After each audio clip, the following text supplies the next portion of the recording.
Hi,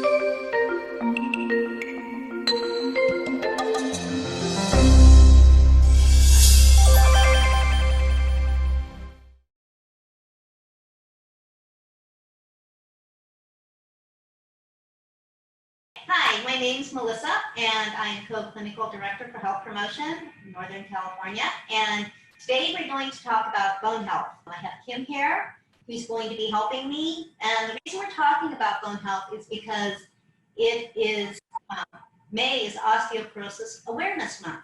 And the thing with osteoporosis and low bone density is that we always assume our bones are really strong and solid, and we never assume that they change unless we break one. That's the only time we probably pay attention to our bones.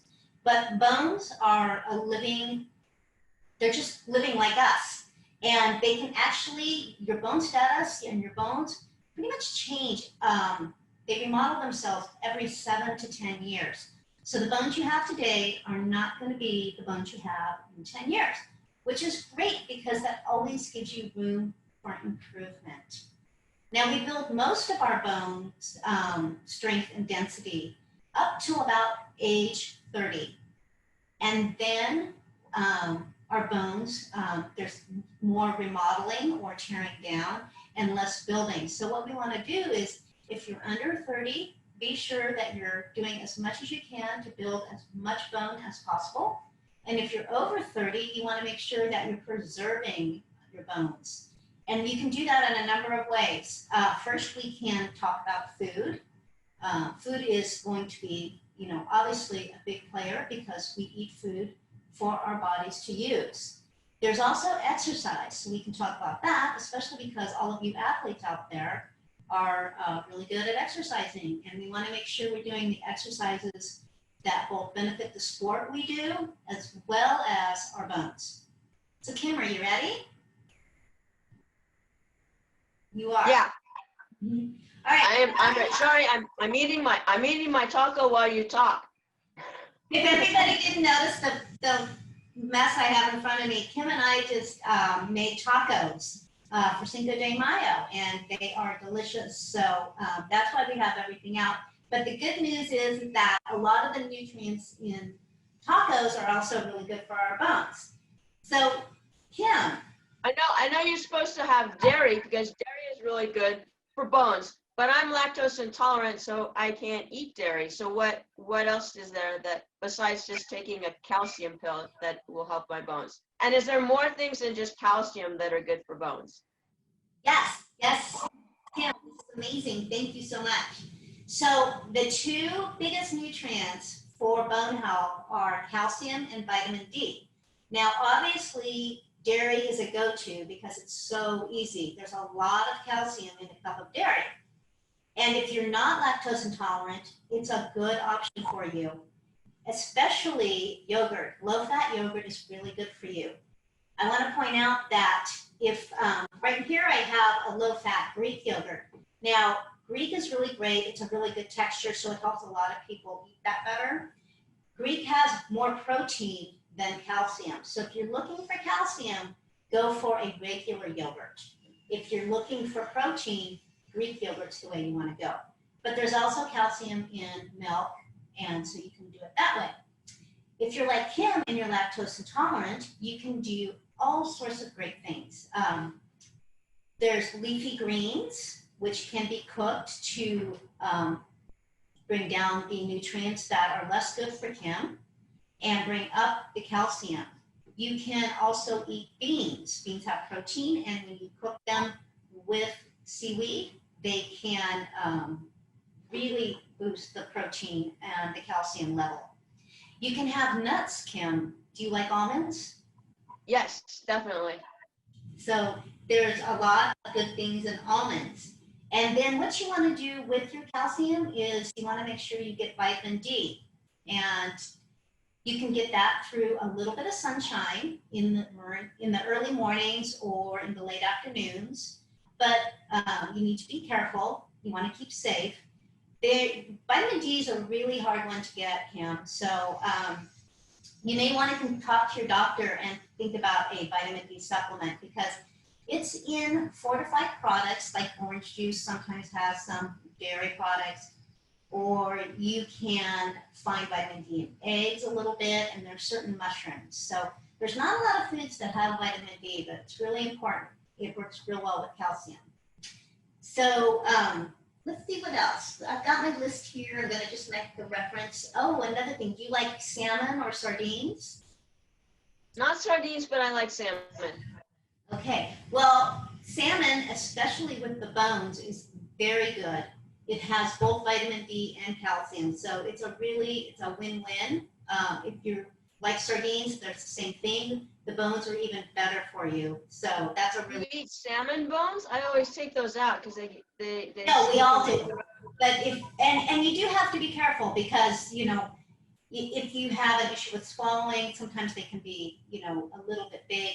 But, you know, the small pin bones, if you happen to eat one, it's just a bonus. So that's a good thing. The bones canned salmon can be smaller, so they might be a little bit safer. But definitely you want to keep yourself safe before eating those bones. But eat salmon because it has a host of really good properties for you. And let's see what else we have. You like broccoli, right? Yeah, if it's crunchy, not if it's mushy. Yeah. Well, broccoli is another good source, so that's a really good thing. Then there's also, we need magnesium and phosphorus and potassium. And those are all found a lot in vegetables. Magnesium is found in some whole grains. Nuts and seeds are also really good. So are you getting the picture here that pretty much whole everything? Yeah, exactly. And you like nuts, you add some seeds. Your doctors talk to you adding seaweed, which is a great source for all sorts of things.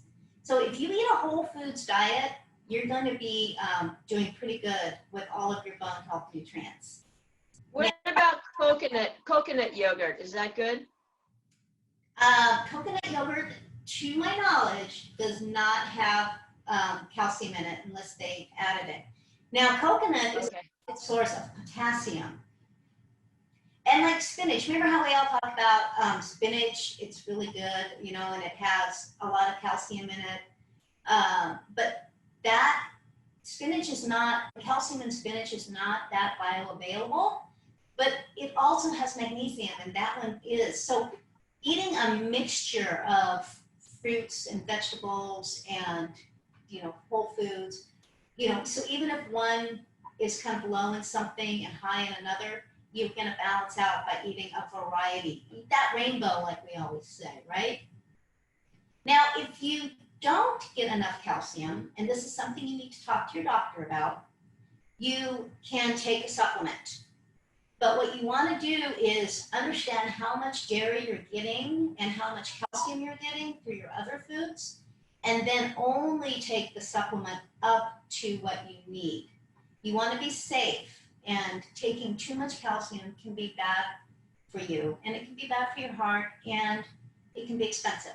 So what you want to do is, if you feel you're not getting enough calcium, you happen to be lactose intolerant, it might be a way of preventing you from getting enough calcium, work with your doctor.